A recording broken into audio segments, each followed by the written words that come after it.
অনেক অনেক প্রীতি এবং শুভেচ্ছা জানিয়ে শুরু করছি আমাদের আজকের সমাসের আরেকটি ক্লাস। বন্ধুরা, আমাদের আজকের আলোচ্য বিষয় হচ্ছে দ্বন্দ্ব সমাসের প্রকারভেদ। তোমরা সেটা দেখতে পাচ্ছ, দ্বন্দ্ব সমাসের প্রকারভেদ। এটা দ্বন্দ্ব সমাস মূলত তোমরা জানো সবাই, আমি আশা করি। তো আমরা আজকে এই সহজ একটি বিষয় নিয়ে আলোচনা করব। দ্বন্দ্ব সমাস, এখানে দেখো, দ্বন্দ্ব সমাস পূর্বপদ ও পরপদ জোড়া মিলে যে সমাসবদ্ধ পদটি হয় তা বিভিন্নভাবে হতে পারে, কখনো মিলনার্থে, কখনো বিরোধার্থে, কখনো সমার্থক শব্দ প্রয়োগে, আবার কখনো বা বিপরীতার্থক শব্দযোগে হতে পারে। এছাড়া বিশেষ্য বিশেষণ সর্বনাম ক্রিয়াযোগেও হতে পারে, আবার সংখ্যাবাচক বা অঙ্গবাচক শব্দযোগে হতে পারে, আরও নানাভাবে হতে পারে। তবে দ্বন্দ্ব সমাস বিভিন্ন প্রকার সাধিত হয়। আমরা মোটামুটি দ্বন্দ্ব সমাসের 11টি প্রকারভেদ নিয়ে আলোচনা করবো, বা এর আশপাশে যে কটি হয়। এর কোনো নির্দিষ্ট শ্রেণী বিভাগ করা নাও যেতে পারে। তবে যেহেতু সমাস নির্ণয়ের ক্ষেত্রে আমাদের কোনটি কোন দ্বন্দ্ব এটি লিখতে হয়, সেক্ষেত্রে আমরা আজকের এই ক্লাসের মাধ্যমে আমরা জানতে পারবো যে দ্বন্দ্ব সমাসের মধ্যে কোনটি কোন দ্বন্দ্বের মধ্যে আসে।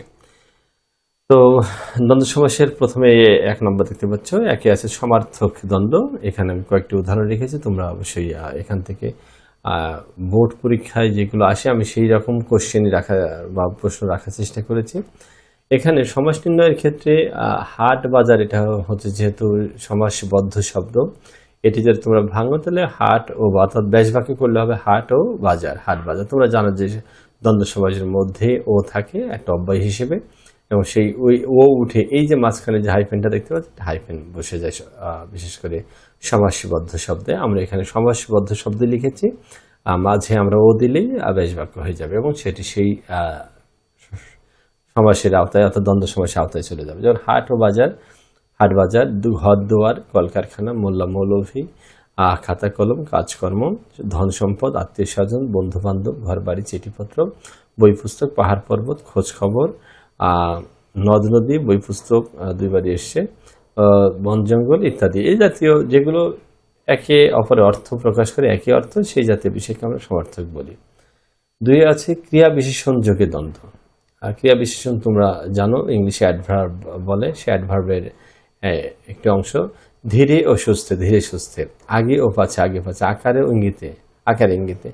এই যে ধীরে সুস্থে, দেখো একার উঠে গেছে, এটা মূলত ধীরে সুস্থে, এটা কিন্তু মানে এখানে দেখতে পাচ্ছি আমরা, দেখো অলুক দ্বন্দ্বের মধ্যেও যেতে পারে আর কি, কারণ বিভক্তি লোপ না পেলে সেগুলোকে অলুক দ্বন্দ্ব হিসেবে বলে থাকি। আচ্ছা, 3 বিপরীতার্থক দ্বন্দ্ব, যেটা আয় ব্যয়, আয় ও ব্যয়, আয়ের বিপরীত ব্যয়, তাই এটি বিপরীতার্থক হয়ে গেছে। জমা ও খরচ, ছোট বড় বানানটি এভাবে লিখবে। ছেলে ও বুড়ো, ছেলে বুড়ো, লাভ ও লোকসান, দেখো দেশ ও বিদেশ, আকাশ পাতাল, দিন রাত, আজকাল, হাসি কানা, আসল নকল, দেনা পাওনা, কেনা বেচা, আগে পাচ্ছে, এই জাতীয় বিষয় যেগুলো বিপরীতার্থক অর্থ প্রকাশ করে এটা। আচ্ছা, 4 হচ্ছে অঙ্গবাচক শব্দের দ্বন্দ্ব। অঙ্গ মানে আমাদের শারীরিক যে অঙ্গগুলো রয়েছে সেইগুলো আর কি, বিশেষ হাত ও পা, হাত পা, নাক ও কান, নাক কান, বুক ও পিঠ, বুক পিঠ, মাথা মুন্ডু, নাক মুখ, চোখ মুখ ইত্যাদি। মাঝে ও বসায় দিলে ব্যাস বাক্য হয়ে যাচ্ছে। আচ্ছা, 5 আছে যে সংখ্যাবাচক ডিজিট, যেটা 7 ও 5, 9, 6, 7, 17, 19, 20, 10, 12, 2, 1, 2 ও 1 এরকম দিবে, লক্ষ, কোটি, শত, সহস্র ইত্যাদি। 6 নম্বর দেখো মিলনার্থক দ্বন্দ্ব। মা ও বাপ, দুজনের ভিতরে মিল থাকতে হবে। মাসি পিসি, জিন পরি, চা বিস্কিট, দাদা দাদি, কাকা কাকি, আদান প্রদান, নাচ গান, নদী নালা, কাগজ কলম ইত্যাদি, মিলনার্থক দ্বন্দ্ব যাকে বলে।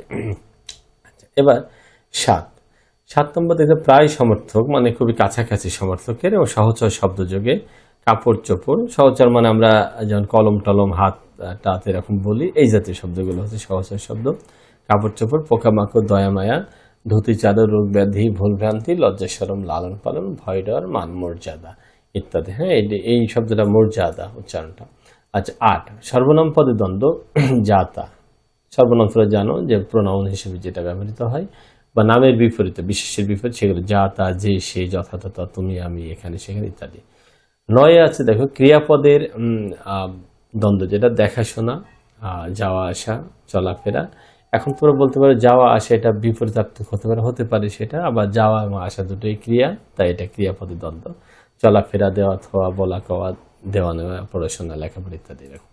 আচ্ছা 10 10 হচ্ছে বিরোধাত্মক দ্বন্দ্ব, বিরোধ মানে বিরোধিতা করবে আর কি।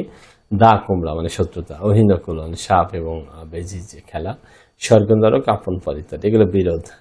আচ্ছা 11 বিশেষণ পদের দ্বন্দ্ব, ভালো মন্দ। বিশেষণ মানে দেখতে পাচ্ছ, যাকে আমরা ইংলিশে অ্যাডজেক্টিভ বলে থাকি।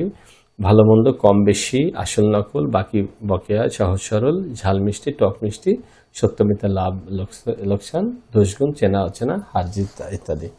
আর 12 হচ্ছে অলুক দ্বন্দ্ব। এই দ্বন্দ্বটি বেশি ইম্পর্টেন্ট বা গুরুত্বপূর্ণ। যে দ্বন্দ্ব সমাসে কোনো সমস্যাবান পদে বিভক্তি লোপ পাবে না তাকে অলুক দ্বন্দ্ব বলে। যেমন দুধে ভাতে, দেখো দুধ এর সাথে এ আছে, ভাত এর সাথে এ আছে। একইভাবে জল এর সাথে এ, স্থলে, এগুলোতে জলেও স্থলে ব্যাস বাক্য করলেও বিভক্তি থেকে যাচ্ছে। দেশে বিদেশে, হাতে কলমে, দিনে রাতে, ঘরে বাইরে, তেলে বেগুনে, খেতে খাবার ইত্যাদি। আর 13 হচ্ছে বহুপদী দ্বন্দ্ব। বহুপদী মানে এতক্ষণ যে আমরা এই যে 12 পর্যন্ত যে দ্বন্দ্ব করলাম, প্রত্যেকটা ছিল দুইটি শব্দের মধ্যে। দুইয়ের অধিক শব্দ যখন হবে, মানে দেখতে পাচ্ছ 3 এবং বহু পদে দ্বন্দ্ব সমাস, তাকে আমরা বহুপদী দ্বন্দ্ব, অনেকে একে একশেষ দ্বন্দ্ব বলে থাকে। যেমন সাহেব বিবি গোলাম, সাহেব এখানে করবা সাহেব বিবি ও গোলাম। আমরা যখন ব্যাস বাক্য করবো তখন এখানে মাঝে একটা কমা দিয়ে দিব এখানে, আর এখানে ও দিয়ে দিব। হাত পা ও, হাত পা নাক মুখ চোখ ইত্যাদি, এগুলো হাত পা চোখ মুখ। এখানে ও চোখ, এই যে মুখ ও শেষে ও দিব আর কি, তাহলে আমরা বহুপদী দ্বন্দ্ব পেয়ে যাব। ঠিক আছে, তো আমরা অবশ্যই তোমাদের দ্বন্দ্ব সমাস, 13 প্রকার দ্বন্দ্ব তোমরা যখন দ্বন্দ্ব সমাস নির্ণয় করবে, আর তখন অবশ্যই কোনটি কোন দ্বন্দ্ব সেটি লিখে দিলে ফুল নাম্বার পেয়ে যাবে। তো বন্ধুরা, এই ছিল আমাদের আজকে আলোচনা। এরপরে সমস্যা আরও ক্লাস হবে, সেগুলো তোমাদের মনোযোগ দৃষ্টি আকর্ষণ করছি। ধন্যবাদ সবাইকে সাথে থাকার জন্য।